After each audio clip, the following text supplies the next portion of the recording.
there's a big difference between the way that people who operate at sort of $1 billion level think versus those who are even just the $1 million level versus those who are just trying to live their average day.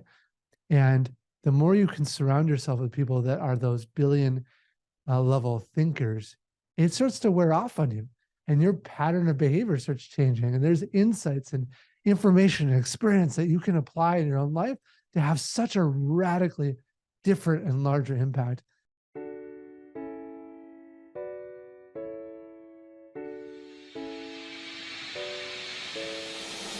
Welcome to Give a Heck. I am your host, Dwight Heck, and for much of my life, lived my life in quiet desperation, wondering how I was going to pay the bills, take vacations, save for retirement, and one day wondering if I would get off the hamster wheel of life and have purpose.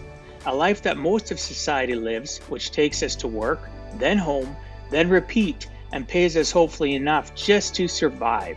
The harsh truth that most live with more month than money and have no idea how to live life on purpose, not by accident. This ensures the mass majority are living not just financially broke, however emotionally and mentally as well due to financial pressures.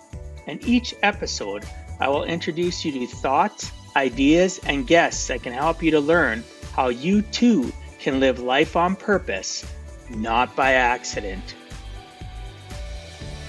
Good day and welcome to Give a Heck. On today's show, I welcome Mike Kaeding. Mike is the CEO of Norhart. They design, build, and rent apartments. They are transforming the way this is done by incorporating technologies and techniques that have revolutionized other industries. This has resulted in improved quality and reduced cost of housing. Ultimately, they are committed to solving America's housing shortage and affordability crisis. And in doing so, they hope to improve the way we all live. I'd like to welcome you to the show, Mike. Thanks so much for agreeing to come on and share with us some of your life journey. Thanks for having me. This should be a lot of fun. Yeah, I think it will. I'm looking forward to it. Like I had mentioned prior to me hitting record, I'm fascinated when I research the people that are going to be on my show, and I spend more time reading up on them even prior to accepting them to be on my show, and then developing the flow of what I want to go on. It always fascinates me, the trials and tribulations that people have, and it confirms to me every single day that tenacity is a superpower. And you're definitely one of those people that are tenacious, and tenacity is not a bad thing, listeners or people watching. It is a great thing. And you're about to buckle up because you're about to listen to somebody that has been tenacious and accomplished so much and is out serving humankind, especially in North America, so that they can live a purposeful and better life, which, as you know, listeners, is my mantra, helping people to live life on purpose and not by accident.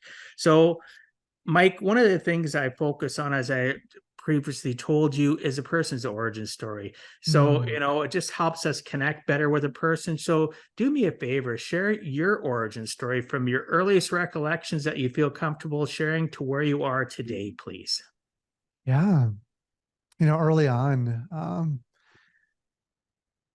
this whole business was my parents' business originally. They started it and they built this up. It's a real estate business, right? So they built small housing, small buildings growing up. And very early on, some of my earliest memories is that we lost everything. My dad actually did a deal supporting some people in Peru, helping give them transportation down in Peru. He actually delivered buses down to Peru. And the deal was that they would then pay the bus revenue back up to him. And he took out these big loans to cover those buses. Well, it turns out that they did not pay back the loans. They stopped paying after a few months. So my dad would go down to Peru on a regular basis. In fact, at one point, he was even kidnapped in Peru. And I remember it went all the way to the Peruvian Supreme Court. Things kind of fell apart. And my dad didn't get anything. There was corruption in Peru at the time. My dad took on 3 different jobs at once. And so he wasn't home a lot during that period. And I got to see him a little bit every night. But I know that was really hard on him and my parents. And they did the best job they could to kind of support us and our family. But there's points that my mom would go to church and look at the food that was being donated to people in need. And my parents didn't take any, should have, but they didn't. They were looking and said, this food has brand name beans. We're buying generic pork and beans, right? It was that kind of level. Down to the point that they worried sometimes that they'd have enough money to even get Christmas gifts for us. And so I didn't really understand all of that going on, but that's sort of the start very early on in my memory. Wow. So your parents, though, back to what I mentioned though, tenacity. Your dad was tenacious because, Mm, getting kidnapped, going through what he went through with corruption in regards to the politics of another country, and then coming back and working 3 different jobs. You may not have seen him, but you and your like the family itself was obviously his focus. That's where his yeah. focus was, is to make sure that, you know, you fall, you trip, you skin your knee, you get back up, and you do you get 3 jobs. You do whatever it takes to succeed. And that's amazing that your dad even wanted to do what he was trying to do to help out Peru.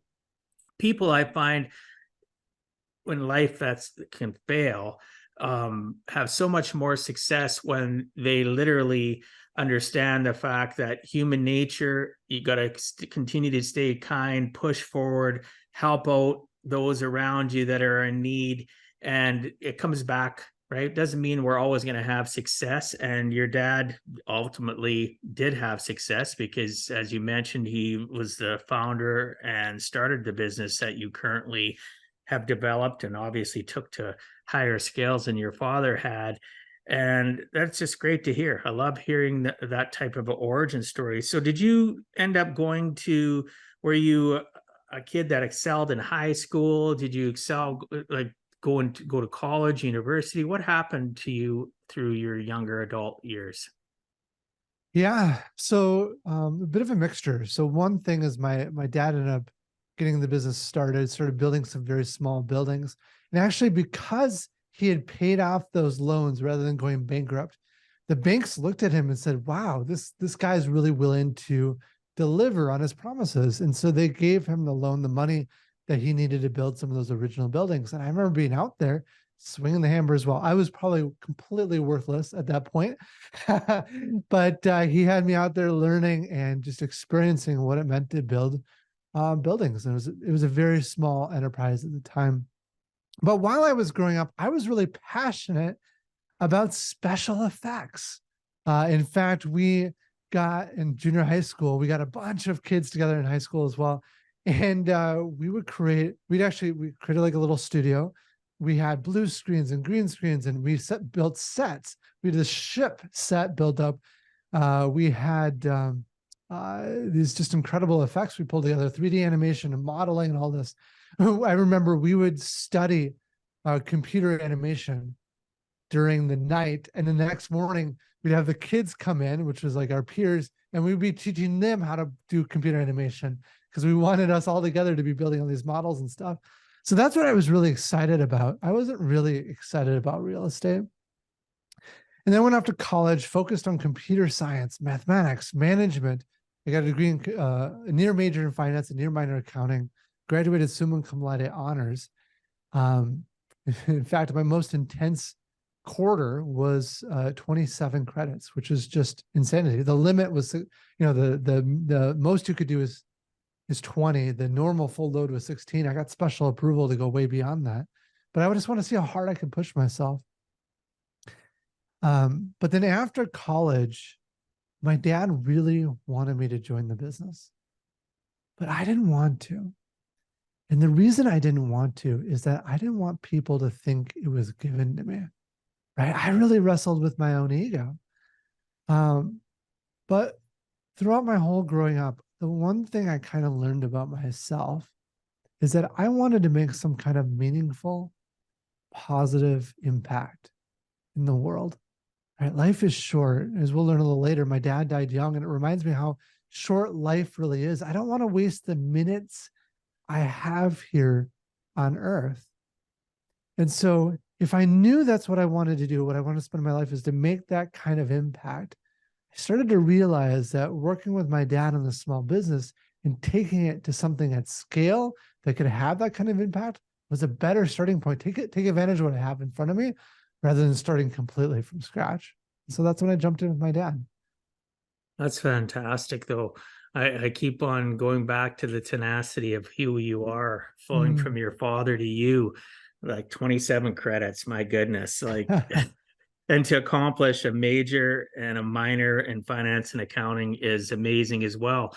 But, the realization, so we can be tenacious to accomplish things, but the realization that you didn't have to start in the basement, you could start at, somewhere established and even do more.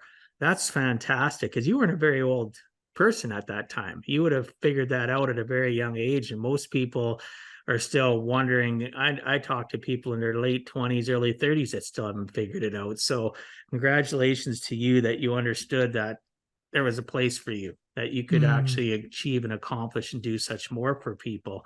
That's, I find that fascinating. It's always goes back to the most successful people I know.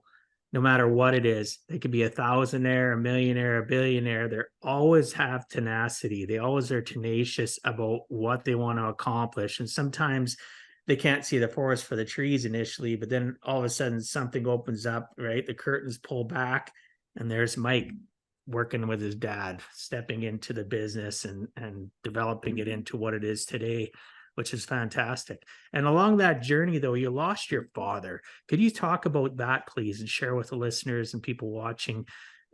Because I know I read that you were really confused. You didn't quite get certain things. How did you Mm. get past all that? What was it like when your dad passed away? Yeah, I'll share that in just a moment. I'll give you a quick anecdote about tenacity. I think you bring up such Sure. a good point there because I was talking with the executive producer and the originator of Batman. This is the guy who literally owns the movie rights, also the Lego movies, National Treasure, and other things. And he told me something that really shocked me. He said, from the point that I owned the movie rights to the point that I actually got going with the project, it took me 10 years 10 years of constant pushing, moving, like driving forward in order to finally get the result I wanted. He said, a lot of people I talk to think they can get great results in months or a year, but it took me 10 years to achieve the level of success that we did. So this is incredible to see that. So tenacity is such a key part of it. Overnight success, eh? That's Yeah. don't you love that statement? Or you're lucky. Yeah, it Yeah. only Oh my took me gosh. 10 years. Luck is a loser's excuse for a winner's completion. I love that phrase. And bottom line, preparation, tenacity, moving forward. It took that gentleman 10 years. I look at how long it took me to be successful in as a serial entrepreneur, my first business that I ever started, and it took years.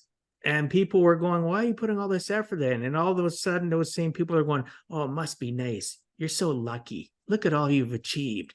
They didn't see the sleepless nights. They didn't see the negative bank accounts. They didn't see the stress lines. They didn't, you know what I mean? So I appreciate you sharing that. So continue on, please. Yeah, I was talking to the founder of Byte, who sold his company for over $1 billion recently. And what's interesting too, you mentioned people don't see all the pain. He came down to the point of only having $6,000 in his bank account and like 10 days away from total bankruptcy and failure. And it took him years, right, to get to that point. But now he's got billions of dollars. So, um, but back to the story with my dad. So I graduated school. I joined with my dad. And within the first few years, my dad and I doubled the size of the company, right? It was great. But I remember, just the little moments, the things you don't quick forget, but sitting down at Dairy Queen with my dad, it's one of the last good memories I have of him. And we went through some challenging issues with the city council and got passed an approval, but just sitting there with my dad, we didn't even say much, but just connecting over a little bowl of ice cream. So those sorts of moments that I won't forget because of that connection that my dad and I had. But we doubled the size of the company, and then one day I walk in to our office, And I got a call from the bank, and the bank says, Mike, the check's going out to your employees. They're about to bounce. You don't have enough money in your account. That doesn't make sense. We've never bounced a check ever in our entire life. Like, what's going on? And we found out that my dad had moved the money into the wrong bank account. So we call him up, have him come back, and he starts to write a check out to move the money to the right bank account.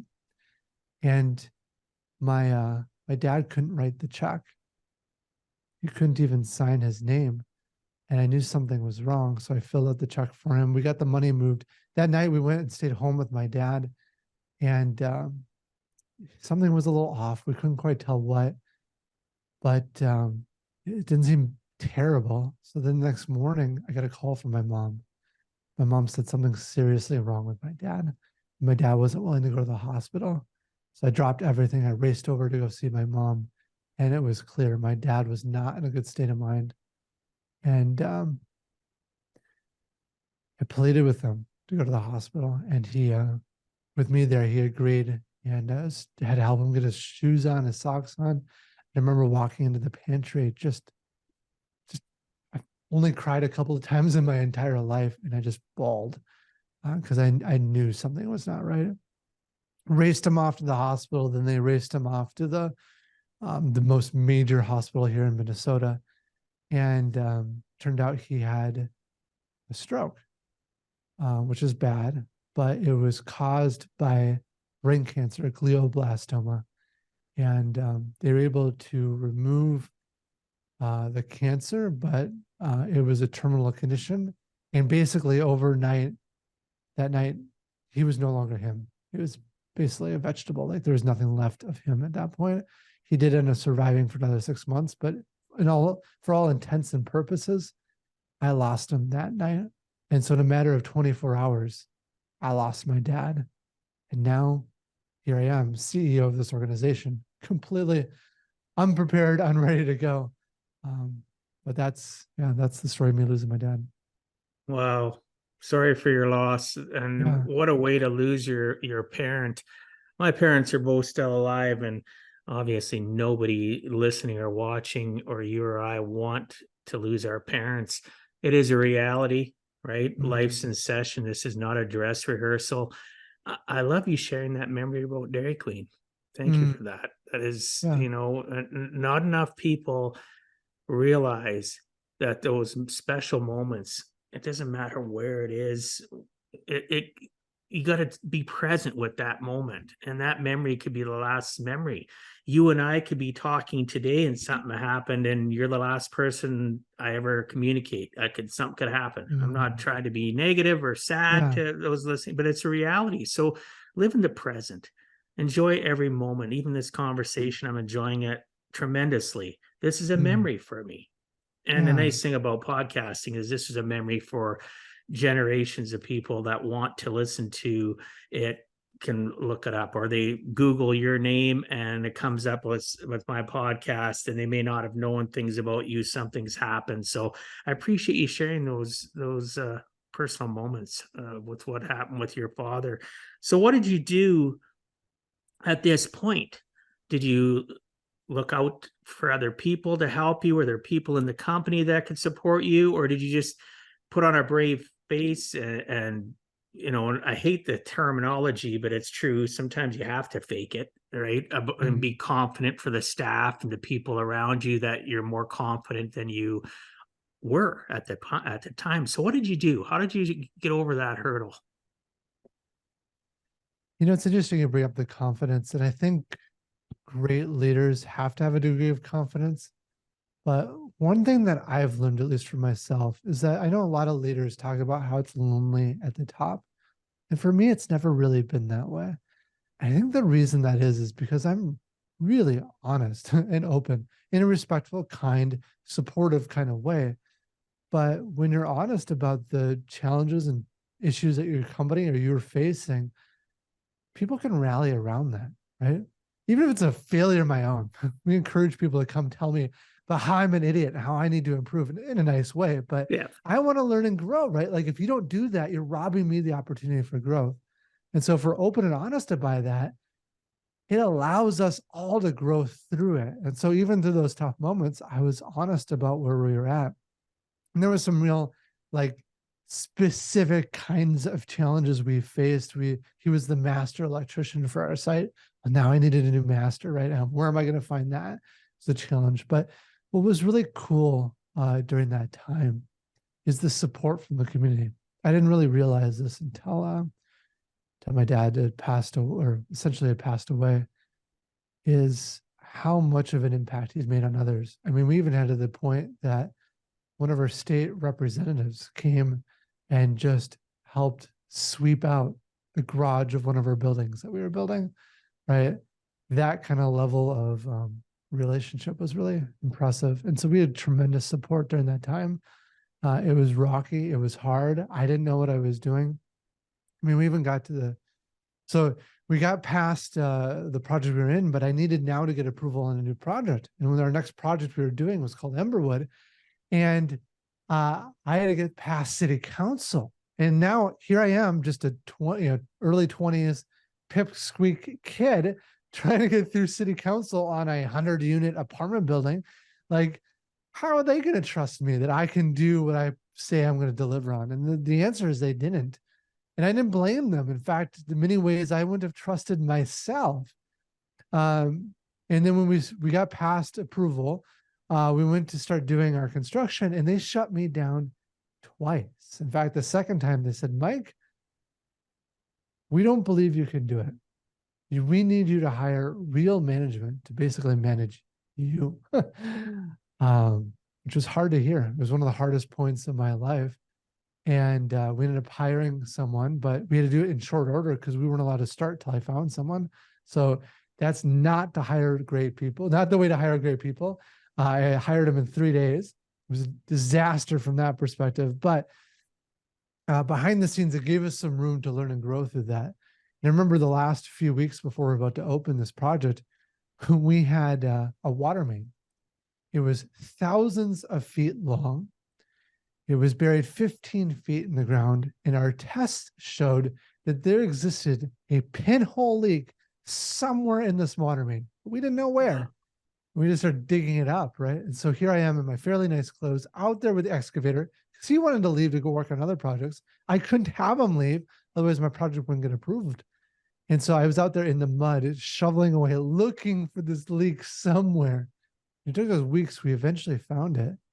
But then I remember a few days before we're about to open, the city inspectors came out and said, Mike, there's no way that you're opening this project. No way. And here I have dozens, if not 100 families that we're going to move into our building. And they're telling me we're not going to be able to open in time. And so we worked insane hours through the night, through that week. And I remember the last day, the city inspectors came up, but a half a dozen inspectors for a half a day inspection for the entire building. Every nook and cranny of that building was inspected. And I remember at the end, the head building official pulled me aside in the parking garage. He said, Mike, I know we are hard on you, but of all the projects we've seen, this is the nicest project to have opened up in our city. It's like, finally, some vote of confidence, because I didn't believe in myself, right? Wow. Some vote of confidence that I could actually do this on my own. So, wow, you were vindicated, and you were put on a pedestal, and rightfully so. You should have been. You know, again, people might get tired of it, but your tenacity shone through, right? Dressed up, down, trying to find a leak. Oh my goodness. And, you know, and then getting to the point of you're not going to be able to accomplish this, and you accomplished it. And then you got the kudos behind the fact of how great the project turned out. So, you know, and for years, for the people who had power over me to basically say, you can't do this over and over again. It's so hard to move through that, but you got to, and eventually you can prove it out the back end. It's in some ways it's great that you had to go through that. In other ways, it would be good if we were a society that was full of encouragement. So at a political level, within cities or states, here provinces or on our federal level, there's not enough encouragement. There's always naysayers and skeptics. And I wish that wasn't the case. But regardless, it still was a learning lesson for you. And I imagine from there, it's just been right off the scale as you continue to impress others and work the business. Did the employees throughout this journey of what you were going through, did they doubt you, or were they pretty supportive? So I hadn't yet learned the most important business lesson ever, which is to hire the very best. But we did have some of the employees that are still with us today were the ones out there in the trenches with me. So the ones that truly believed in what we were doing were very supportive.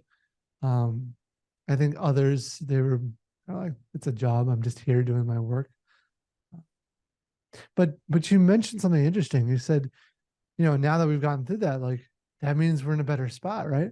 The reality, the lesson I've learned in life is, okay, great. Now I proved that out, but now we're moving to the next thing and the next thing and the next thing.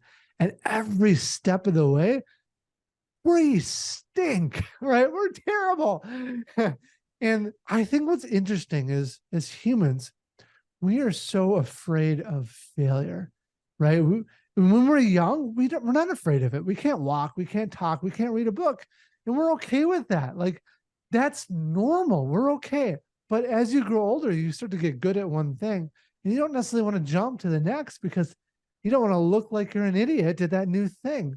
But I've learned that to be really successful, you have to get very comfortable in failure and very comfortable in looking like an idiot. But if you can get comfortable with that, you can push through because it's the people who put action or get put or act in a real way in the society are the ones that learn the lessons they need to become best in the world at what they do.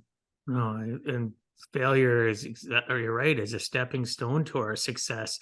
Look at how many times, Colonel Sanders approached financial institutes. There was like 1,100 Mm. before he finally got financing in his late 60s to do Kentucky Fried Chicken. Like some of this, and Dave Thomas, what he went through, and some of the most successful people, and people are going, oh, it's silver spoon or they're gifted. Some of the most successful people struggled, and like you Mm. said, you went from one project, and then the next one was, you're right back at, are we going to succeed? Maybe there's some challenges, and uh, at the end of the day, though, I think people need to realize that if you fail, right around the corner is success. Light doesn't bend Mm. around the corner. And just like you can't see around the corner. So, sometimes people, I see so many people quit, even my own clients, my business clients that I coach over the years, and they give up, or they'll communicate with me and I'll say the things like, you know what? That's okay. You're looking at it the wrong way. That's not a failure. That is a successful learning lesson for you. Let's pivot your mindset. What good happened within that? Well, I learned this and that. So the end result was failure, but you did have some things that worked well. And sometimes it is a complete failure. But if we don't have that realization and analyze the things that we go through, whether it's to run a business or to succeed more in a career, we're always going to stay on the hamster wheel of life. We're always going to be stuck in the committee of they and what they think we should accomplish. And our parents have good intentions. I'm not saying your parents or my parents, but just general parents in they encourage us, but they hold us back too. And our associations are so key into being successful. So, did you have anybody that you associated with throughout this journey after your father passed and you took over the business, that you said you had some key good employees that were in the trenches with you? Was there anybody that really stands out in your mindset that was, that person, that live or die, or that crutch person that helped you continue to push forward? Yeah, there's a lot. And one of the things I've really learned is how little I know. And you want to learn from as many great people as you can. And I can get into that more in a bit too. I want to touch though on this. You mentioned mindset. the older I get and the more I meet just incredibly successful people, I think the deepest thing we can do to create great success is really the mindset. In fact, I'm a part of a lot of like mastermind level groups with just like world class people working to improve some skill set that we all trying to work on together. And almost every single one of those groups is a coach dedicated specifically to mindset, because it is ourselves who stop us from doing what we need to do to be the most successful, hands down, over and over again. And so, yeah, I don't know. For me, that's an important lesson. It is in your mind. Success starts and ends really in your mind. And if you get that mindset right, then it's just a pattern behavior to engage in to ultimately reach that success. As far as other coaches and mentors, I think after my dad passed away, one of the groups that we'd reach out to is EOS, Entrepreneur's Operating System, Traction, Gino Wickman. It's kind of a way to run a mid-sized business. That was really helpful.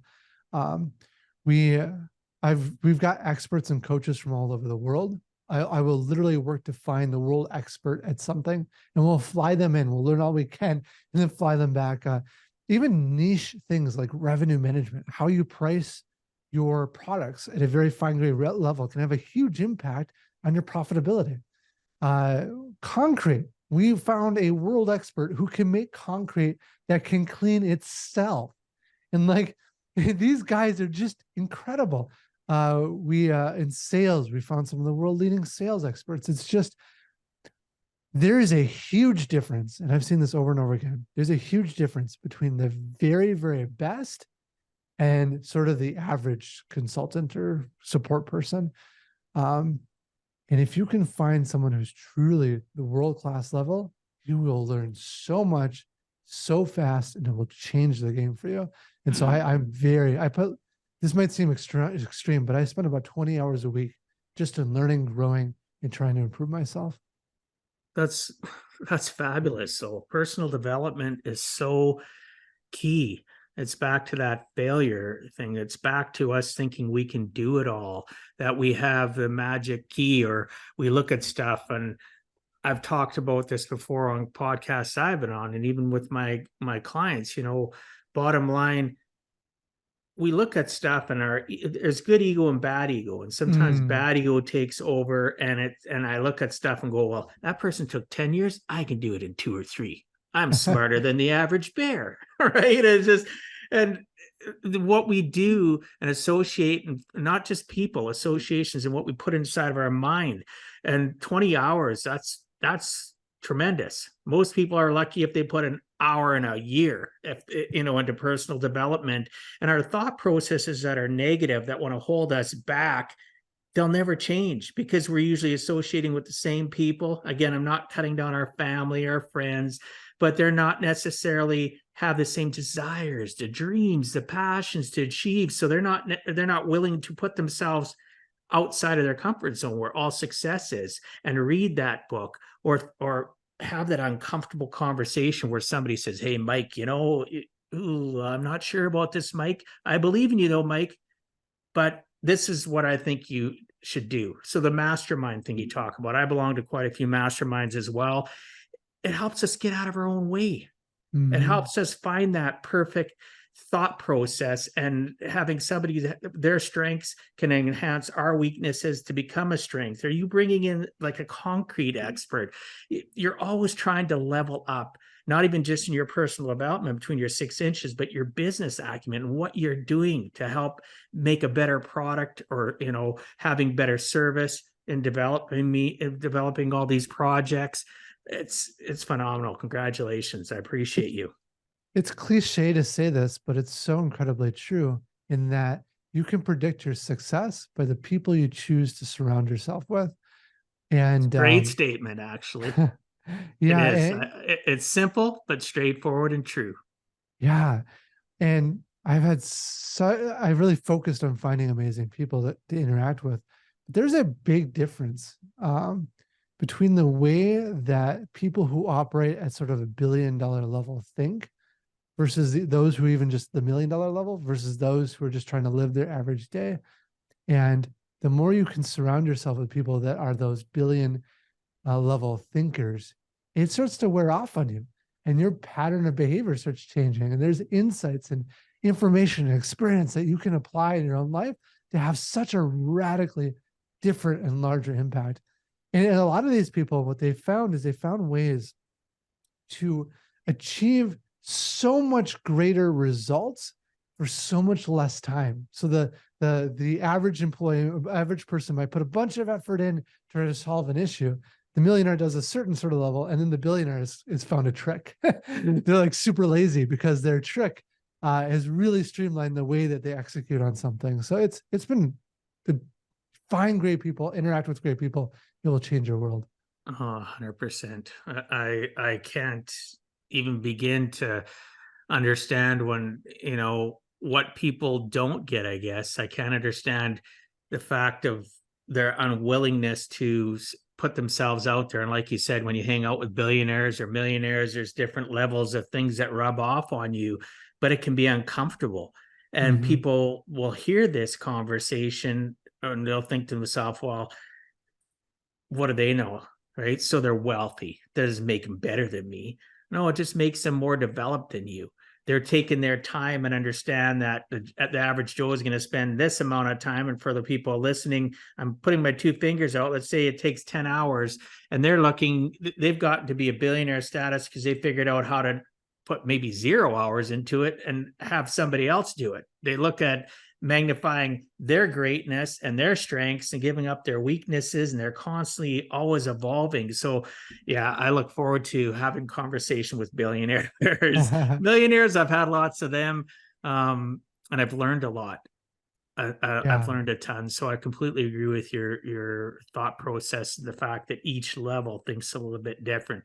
Just like a person that's working in retail does not think the same level as a person that owns a successful business worth millions. They just don't. They haven't developed themselves. Do they have the ability? Yes, they do. Do they have the right associations? Most likely not. Do they have the tenacity? Most likely not. Again, some of this stuff is learned behavior that we learn from how we grew up.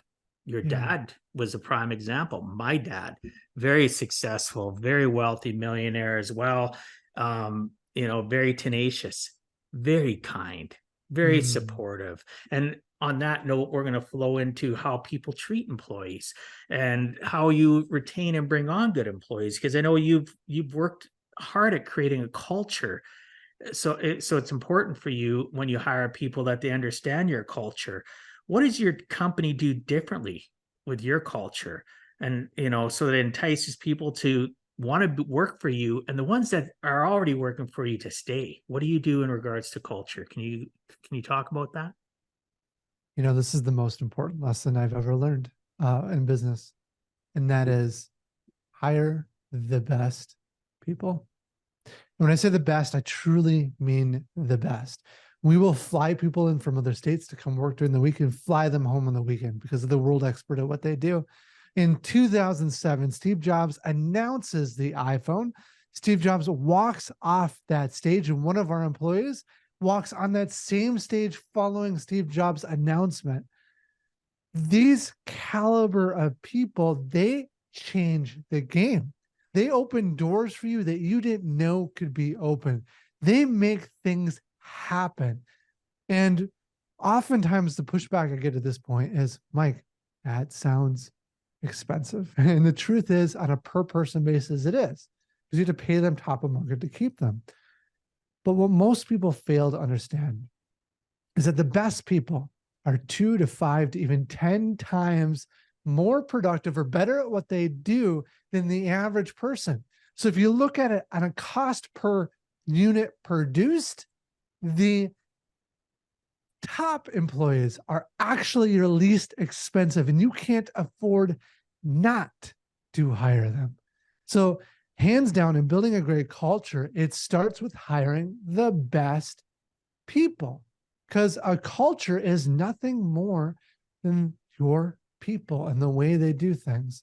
And so that has been critical to us. One of the key things we did early on is in the world of construction, it was really hard to hire great people. So what we did is we hired a recruiting team that was 15% of our company. It was about 100 employees, about 15 recruiters we hired on. It was insane. Like no other company I knew did that. But that changed the game because now, instead of waiting for someone to respond on Indeed, we can actually proactively go out and find all the best people working at these other companies, right? So that was a big investment we made. Another big one that seems a little counterintuitive, but I learned this from Netflix, is the keeper test. And so the way the keeper test works is that managers ask on a regular basis, if a particular employee were to quit, how hard would we work to change their mind? If the answer is we'd fight tooth and nail to keep them, awesome, they're the right person. If it's anything shy of that, then they're not the right person. See, most companies know that they want to hire the best people. Most companies know that they don't want the worst. But where we are different than most companies is we don't want the average. Nothing wrong with the average. They're perfectly good people, and there's many great companies to go work for if you want to sit in the average camp. But if we want to change the industry in the way that we're hoping to do, we need people that think differently. We need the truly best people. And so we actively go through that keeper test. We're as active and thoughtful about letting people go as we are about hiring people. And that's important because I have seen what amazing teams look like. Truly amazing, like best in the world level teams. Once you have a glimpse of the power a team like that can actually wield and the impact they can make, you don't go back. You've got a tenacious energy for wanting to build up every team within your organization at that kind of level. So that's scratching the surface. There's even more that we do, but that gives you a sense of it. Well, I love how you put, though, you hire the best, and those top level performers, you pay them accordingly. Yeah. And it's not overpaying them. I have to agree, because I deal with companies that will have 4 or 5 people and they're paying them all average, and then one's sick or one's got this going on, or they've got, whatever problems, personal issues. And if they were getting paid enough, some of those problems wouldn't be there. Let's be real. If the challenges they're having, maybe it's at home life because they don't have enough money. Yet the top level performer that's getting paid well, getting appreciated, and can do the work of those 4 people, he may be making what all 4 people make, but the performance is there. They're worth every penny that they are paid, and they bring that to the culture that, if you work hard, you're going to get compensated well. So I can see the fact of what you were saying. Maybe I'm off key on it, but I don't think I am. I think a lot of people don't realize that you get what you pay. You do. Yeah. And to have that mindset, 15 recruiters, that is amazing. I've never heard of the company doing that too, and constantly go out and scour, the whole workforce and find those people, and using that keeper test.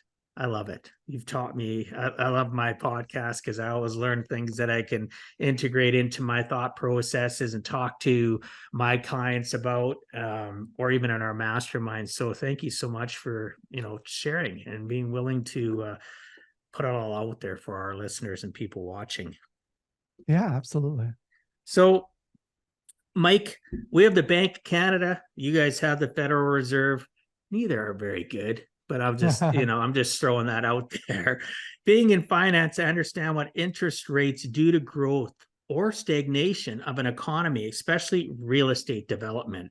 Please do me a favor and explain, how do interest rate changes affect real estate development? So it's interesting. Over the past year, the interest rates have risen substantially. And what that does is it actually reduces the amount of money a bank is willing to give you for a project. So to give you some sense, we're focused on driving down the cost of housing, solving America's housing affordability crisis, but really solving the cost of construction. We're already achieving about a 20 to 30% reduction in those costs.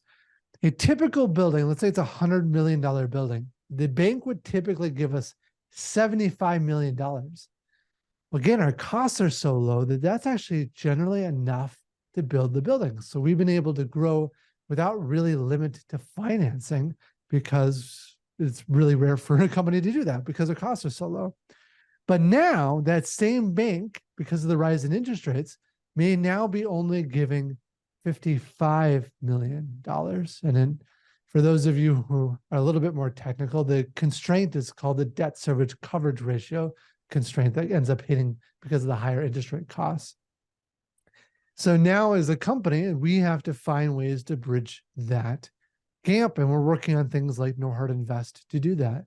But at a more macro scale, for companies that didn't have such low cost basis, their projects may now be upside down, and it may actually cost them more to do the project than it would have, than it makes sense to even do, and then they can get value out of it.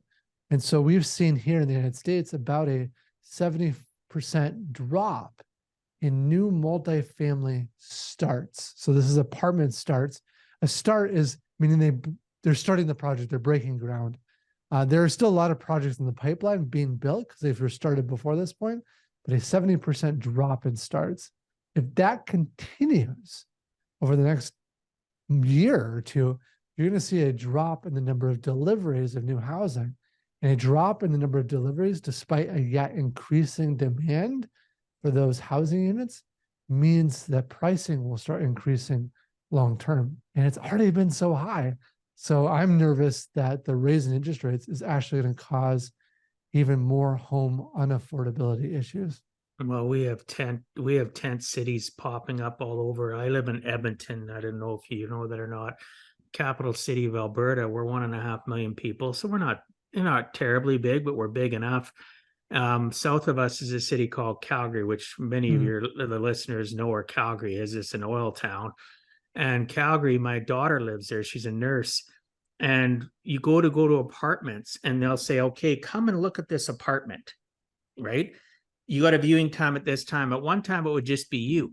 Now there's groups. She was a group of us, I think second or third, where there's 8 to 10 people going in and they don't even communicate with you. You're just like cattle. Give us your application. And there's people telling the landlord or person that's showing the suite, saying, we'll pay more than you're asking. Just give it to us. Like desperation. So it's happening in our country already. It hasn't quite followed up as bad into Edmonton, but we're seeing a massive shortage of affordable housing, condos, townhouses, duplexes, bungalows, apartments on all scales. And the building industry is going so fast, they're making mistakes. There's I went through it myself, and through construction of my own house that I'm in, and some of my clients have gone through hell back just before the housing crash of 2008. We had the same effects going on in Canada that in the US. There was a lot of junk stuff going on in regards to mortgages. There's a lot of shoddy construction stuff that was going on. So that is where I'd like to lead into. The construction industry has been broken in so many ways. It's so inefficient. And you've talked about the fact that you bring in the best people to learn how to make concrete, and that is better than the rest. And I imagine you've had so many other more experts come in and help you become more efficient, so that people, so your own units that you're building is part of your legacy that you're leaving behind of how you're helping out humankind within your state or maybe around the US. So you're always cognizant and wanting to make sure you don't leave behind shoddy workmanship, that the people that are renting or maybe they're purchasing the apartments get the best, right? So you've solved a lot of these chronic inefficiencies and applied techniques from manufacturing. You've integrated traditional and affiliated trades. Can you talk a little bit about that and how it's revolutionizing your industry in some ways, or maybe many ways? Yeah. So it's crazy is if you look at the past 60 years, industries like manufacturing have improved labor productivity by 760%. Agriculture improved by 1,500%. And construction during that time did nothing. Or they did 10%, but nothing, right? If that was the case our iPhones would be like $100,000 today, right? We'd have an iPhone affordability issue, not a housing affordability issue.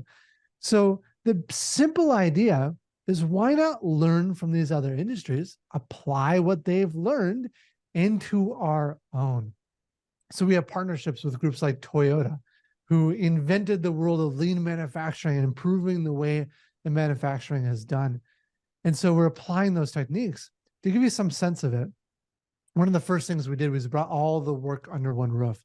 All the different trades traditionally are done by separate companies, different plumber, different electrician, different HVAC, different owner, different master developer. And we brought all of that under one roof. You know, if the construction company were to produce cars, you'd have a different company installing the windshield, a different company installing the door, and a different company installing the wheel. And the wheel company, of course, they would call you up and say, hey, I'm so sorry, we got delayed. I won't get out there for 2 weeks. Your entire line would be shut down. And when the wheel company finally came out, they would be irate because they could only work on one car at a time. See, manufacturing looks at construction and says, you guys are crazy. What are you doing?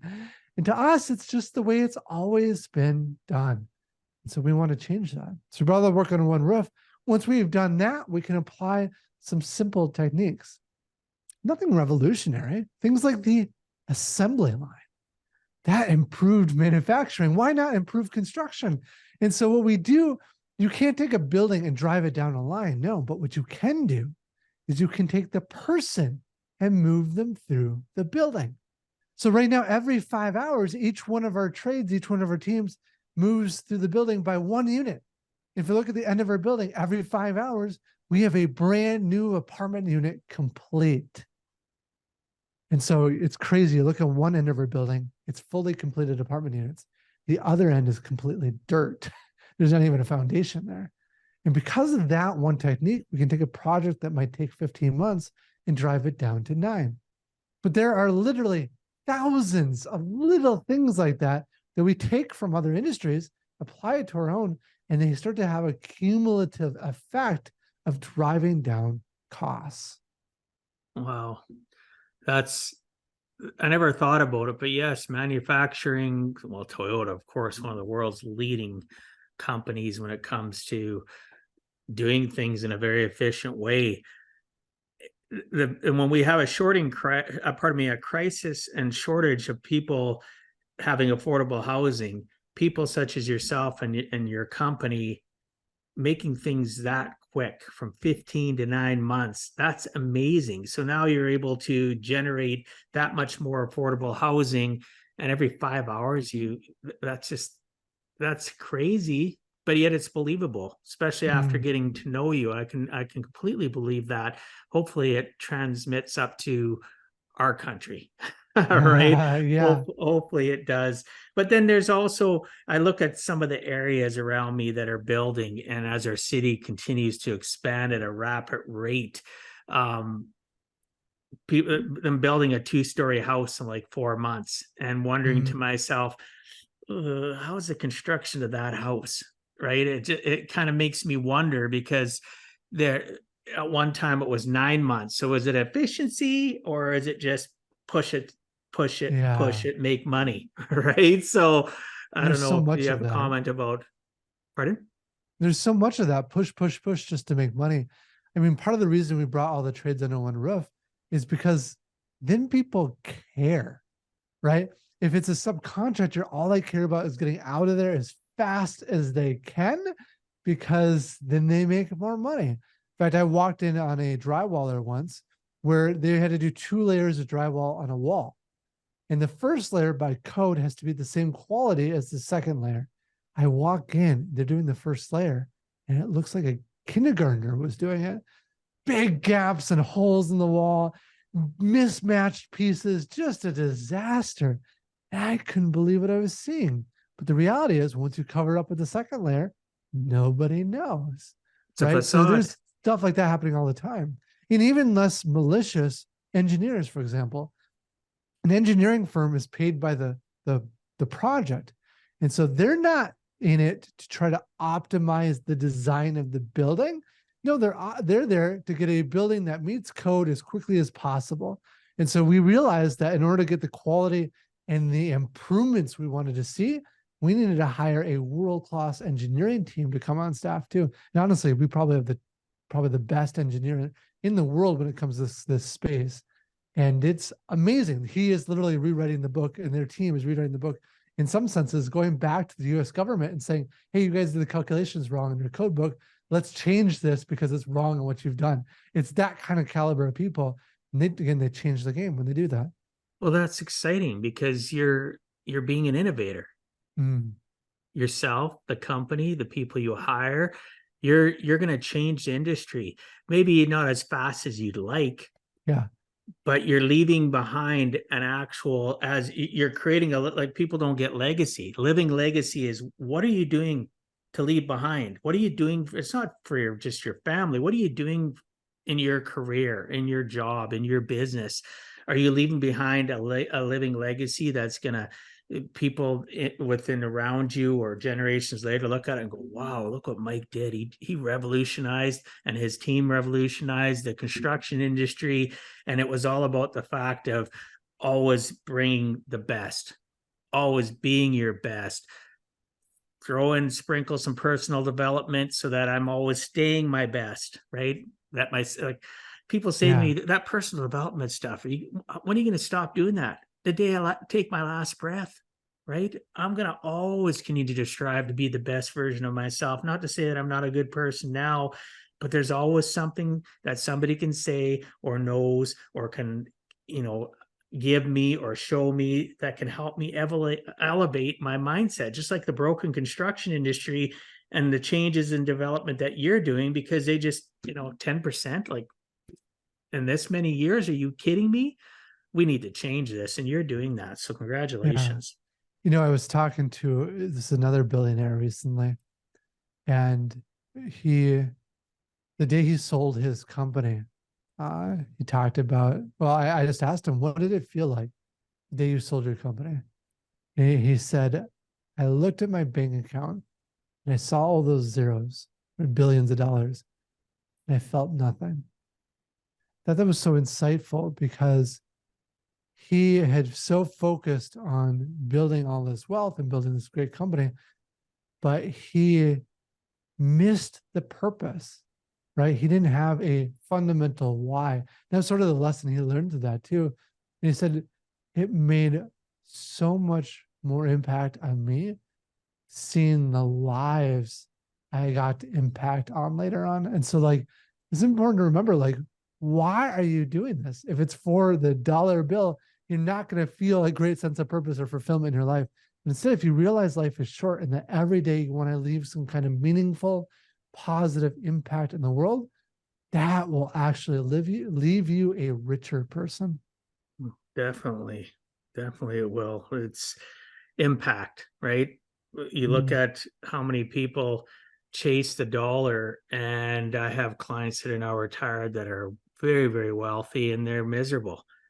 mm, Their whole purpose was to make money. They forgot to enjoy the journey of life from their yeah. whole life. Their kids grew up without them, or they're not married anymore because they were married to their business and lost their significant other. And it happens both to females and males. And at the end of the day, what are you doing it for? Mm, Destination may be, yes, you want money, yes, you want fancy things, but you need to be purposeful. What is your purpose? What is your why? I agree with you 100%. What are you doing it for? Are you doing it to, have accolades, be stuck on a pedestal, on a soapbox, and have people worship you? Are you doing it to truly help individuals, and along the way, because of your tenacity, your kindness, you make money and you become successful, and you sell your business, like you were talking about, he sees all the zeros, but he looks back and goes, wow, I did all this. Now mm, that is a purposeful life, yeah. right? And Yeah. even selling your business at get $1 billion or a few $1 billion, those people never sit still. They're Uh-huh. they're off and running doing other things because there's too much up here and too much in Yeah. here that they want to serve others. And now they don't have the financial concerns. Obviously, they have a lot more opportunity to support the masses and make change. So that's great. I love that stories. Um, One of the things I also wanted to ask you about, as I was reading, that you want to help the consumer and being able to afford affordable housing, because a lot of consumers today are, let's face it, are living on from paycheck to paycheck. They're on the hamster wheel of life, go to work, go home, get paid. What have you found, or what have you been working on implementing to help the general consumer be able to get affordable housing? Yeah, this is a great question. And for shows that I'm on that they want to be a little bit more pointed about it, well, one of the questions I often get along the same lines is they look at our website and they say, Mike, you talk about affordable housing, and then I look at your rents and they're about the same as everybody else. What the heck? Right? And my response is quite simple. If we lowered our rents today, yes, we'd solve housing affordability for thousands of people. That's great. That's not the goal. The goal is to solve it for millions, maybe even billions, but at least millions of people. So instead, what we're doing is we're taking the profits that we earn on these buildings and putting it into the system that builds housing. Elon Musk talks about how it's hard to produce a car, but it is 10 to 100 to 1,000 times harder to produce the system that builds that car. Think his gigafactories, right? We want to build that system. We want to build the housing gigafactories that are building housing at scale, at quality, and at price points. And so that's where we're putting our time and energy in. As time goes on over the next decade, our goal is to reach 192,000 units under management with a 60,000 unit per year pace. At that point, we're providing so much housing to markets that we're supporting that we are now starting to see prices come down naturally, right? With greater supply comes lower prices. And here's the magic. It's not just for our own residents. It's for everyone in the communities that we serve. And I think that's how you can solve housing affordability. Wow. Yeah, you've certainly stretched my thought process in regards to affordable housing. It's not always just about dropping the rents. It's about what are you doing?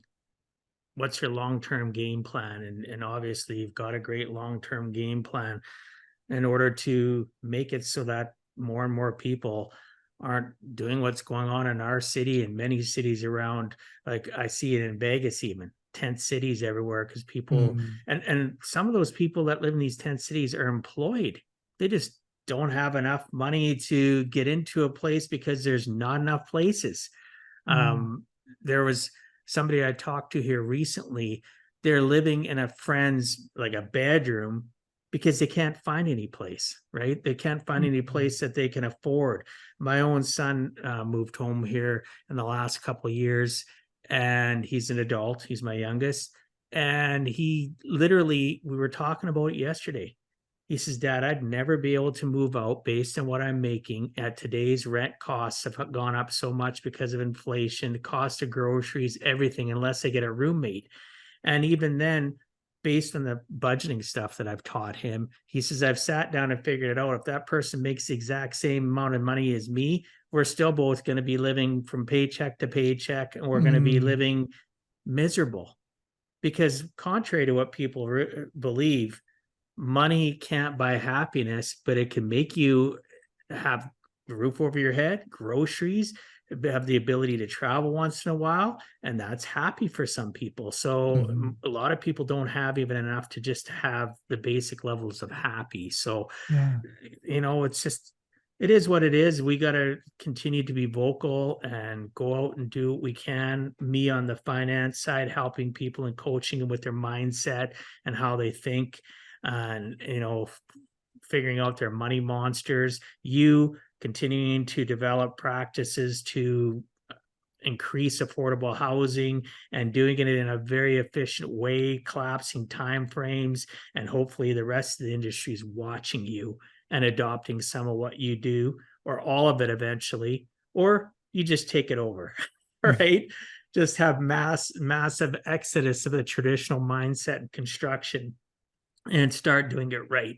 Because you talked about, millions of units, billions of units. It's possible. just keep on doing what you're doing and training the people that are running your company in case something happens to you, so that it can just, maybe not seamlessly or flawlessly, but continue on for decades and generations to come. So, good for you. Congratulations on Yeah. all your successes. Thank you. You're welcome. So, Mike, if you had to give our listeners one last closing message, what would you tell them in regards to giving a heck and never giving up? Get past your own fear of failure, right? I think there's one interesting study I've seen, which is two different teams. One team was told to create a single clay pot. The other team was told to create as many clay pots as they could, regardless of quality. But the first team was told to make it as quality as they possibly could. What was interesting is the first pot made from this group was better than the first pot of the second group. But the second group's later pots were so far superior to the first group.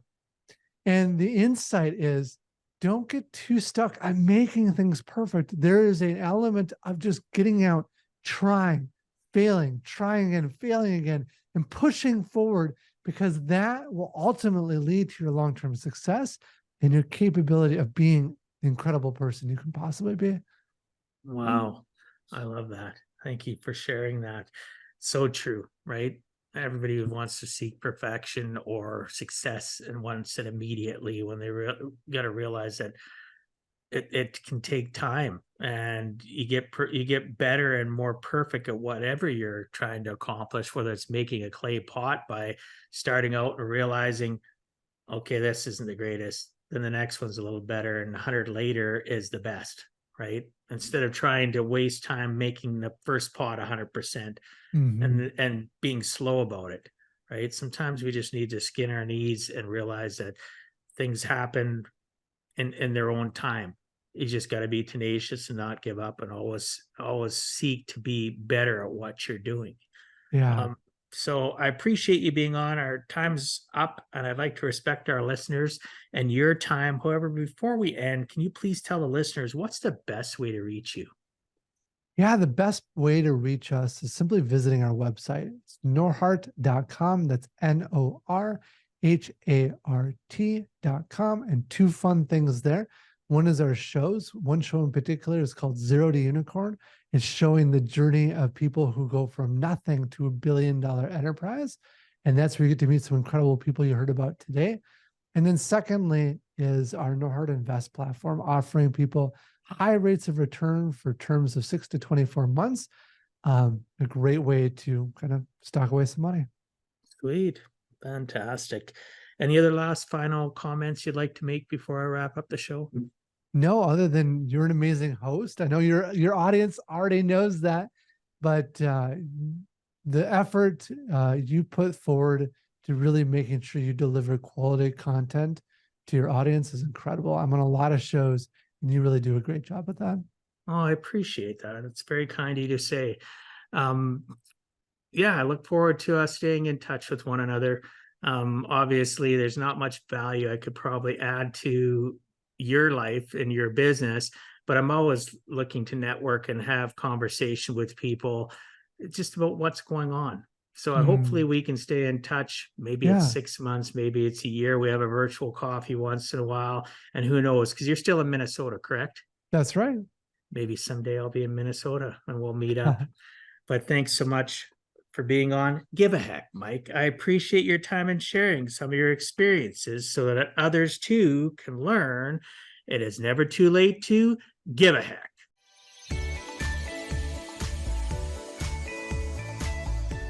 Thank you for taking time out of your day and listening to Give a Heck. If you find value, I'd appreciate you sharing with your friends and family so they too can learn how to live life on purpose, not by accident. So you do not miss the next episode, please subscribe on your favorite podcast platform, and please also post a review. I look forward to reading your comments. This has been Dwight Heck. If you want to check out other podcast episodes or today's show notes, please check out my website, giveaheck.com. And until next time, together let us all strive to give a heck.